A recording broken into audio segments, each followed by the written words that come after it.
কেমন আছেন সবাই? আর একটা নতুন ভিডিও নিয়ে চলে আসলাম। এটা হচ্ছে ক্লাস প্লেট কিভাবে অ্যাসেম্বলি করে।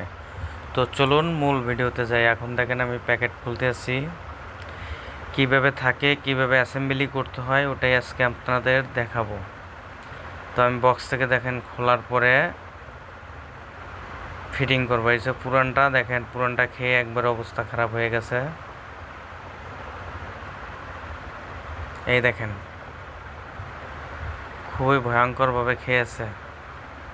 তো এই গাড়িটার মডেল হচ্ছে হোন্ডা এক্স ব্লেড। এই দেখেন নতুনটা খুবই সুন্দর। তো এটা কীভাবে অ্যাসেম্বলি করতে হয় এটাই আজকে আপনাদের দেখাবো, এবং কিভাবে থাকে। অ্যাসেম্বলি করলেই হবে না, এটার মার্ক মেজারমেন্ট সবই আছে। যেখানে যে কটা দেখেন এখানে আলাদা আছে, এই দুইটা আমি আলাদা রাখবো, আর এই তিনটা আলাদা রাখবো। তো হলো প্লেট।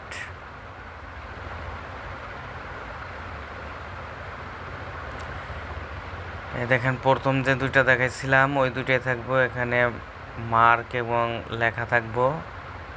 ওই লেখাটা খুবই গুরুত্বপূর্ণ, এটা বুঝতে হবে কিভাবে থাকে। ওইটা কিন্তু ওইভাবেই আমি লাগাইতেছি দেখেন। এটা সঠিকভাবে অ্যাসেম্বলি না হলে ক্লাচ প্লেটটা বেশি দিন টেকে না।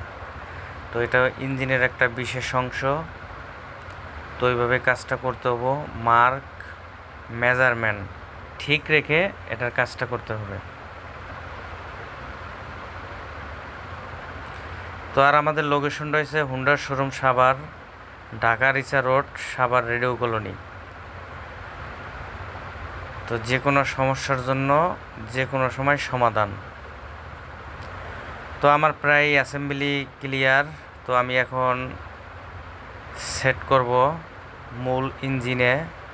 তো এখানে দেখেন একটা মার্ক আছে, এই যে মার্কটা, আর এই যে এখানে একটা মার্ক। এই মার্কের সাথে মিলাইতে হবে, নাহলে সারাদিনও আপনার মেলবো না।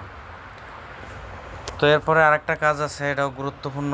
সবসময় নতুন অয়েল এরকম ভিজিয়ে দেবেন, তাহলে ক্লাচ প্লেটটা ভালো থাকবো। কারণ এটা ইঞ্জিনে দেওয়ার সাথে সাথেই ইঞ্জিন অয়েলে ভেজবে না। তো তার আগে আমি দিয়ে লইতেছি যাতে জিনিসটা ভালো থাকে। তো এটা হলো প্রসেসিং। এই দেখেন এই ওয়াশারটা খেয়াল করবেন। তারপরে এই যে দেখেন আমি এখন সেট করতেছি। তো ভাই ভাই সেট করতে হবো, উল্টা পাল্টা হইলে বাঁকা তেরা হয়ে যাব, তখন ক্লাচ প্লেট থেকে আলাদা নয়েজ আসবো, টেকবো না বেশি দিন। তো দেখেন আমার শেষ। এই যে আরেকটা ওয়াশার, তারপরে নাট। তো এভাবেই লাগাইতে হবে, তরাস করবেন না, খুব খেয়াল করে। এটা হচ্ছে স্পেশাল টুলস। এই স্পেশাল টুলস দিয়ে সবসময় এটা খোলা এবং ফিটিং।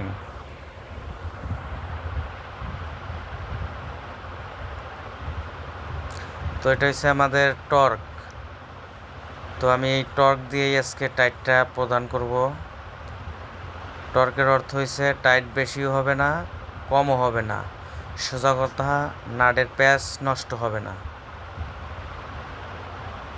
তো দেখেন আমার টাইট প্রায় হয়ে গেছে। এবার টর্ক, এই দেখেন টর্ক হয়ে গেছে, এই যে টর্ক। ওকে। তো এই স্প্রিংগুলো খেয়াল করবেন, এটাও খুব গুরুত্বপূর্ণ একটা স্প্রিং। এটাও দেখবেন বডিতে অনেক সময় তেরা হইয়া লাগে, ওইভাবে লাগলে কিন্তু হবে না। বেয়ারিংটা চেক দেবেন সব সময়। এই বেয়ারিংটা অনেক সময় নষ্ট থাকে, তখন ইঞ্জিন থেকে আলাদা একটা নয়েজ আসবো। তো দেখেন বলগুলো ধরানো প্রায় হয়ে গেছে। স্প্রিং একটা মাপ আছে, ঘাড়ে ঘাড়ে বসাইতে হবো, না হলে বড় ধরনের সমস্যা হবে। এটা হচ্ছে অয়েল পাম্প, এটা দিয়েই আপনার হেডফোন তো ইঞ্জিন অয়েলটা ওঠে। তো এই জিনিসটা অনেক গুরুত্বপূর্ণ একটা জিনিস। এখানে ওয়াশার আছে, নাট আছে। তো এটাও সূক্ষ্মভাবে টাইট দিতে হবে। তো এটার জন্য ব্যবহার করতে হবে লক। তো এই লকটা ব্যবহার করে এটা টাইট দিতে হবে, সবসময় এটা খেয়াল রাখতে হবে।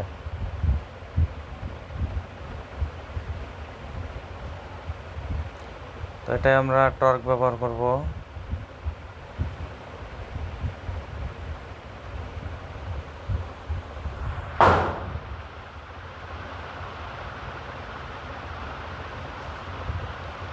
খুব খেয়াল করে কাজ করতে হবে। এটাও খুব গুরুত্বপূর্ণ একটা জিনিস। এটা দিয়ে কিন্তু মোবিলটা আপনার ইঞ্জিনের হেড পর্যন্ত ওঠে। তো এটা হচ্ছে মোবিল পেনিয়াম, তো ওটাও খেয়াল করে লাগাইতে হবে।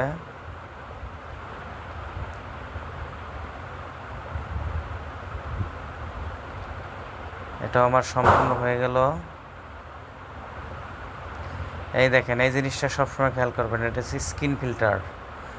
অনেক ময়লা হয়েছে, যে ময়লা পরিষ্কারের পর এরকম থাকবে। এই যে লাগাই দিলাম, ইঞ্জিনটা অনেক সুন্দর চলবে এবার। তো আমার সম্পূর্ণ কাজ ওকে হয়ে গেল। ভালো থাকবেন, সুস্থ থাকবেন, সবসময় পাশেই থাকবেন। আর আজকে থেকে ইঞ্জিনটা অনেক স্মুথভাবে চলবে। ভালো থাকবেন।